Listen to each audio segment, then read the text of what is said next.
Chennai super Kings மற்றும் Mumbai Indians அணிகளுக்கு இடையேயான IPL லீக் போட்டியில் மும்பை அணியின் தொடக்க ஆட்டக்காரர் ரோஹித் சர்மா டக் அவுட் ஆகி வெளியேறி ஆச்சரியம் அளித்தார்.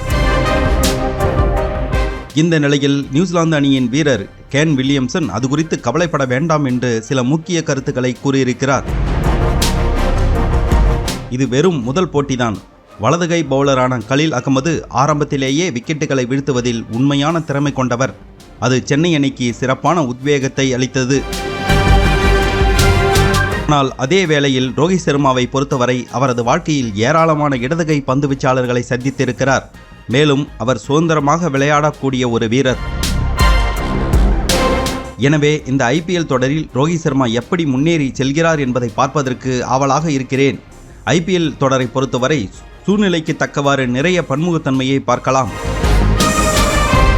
சென்னையில் பேட்ஸ்மேன்கள் கடினமான கட்டங்களை கடந்து செல்வது மிகவும் முக்கியமானது. ஆனால் அதுவே மும்பை அணி அவர்களது சொந்த மைதானத்திற்கு திரும்பும் போது நிலைமை முற்றிலும் வேறு விதமானதாக இருக்கும்.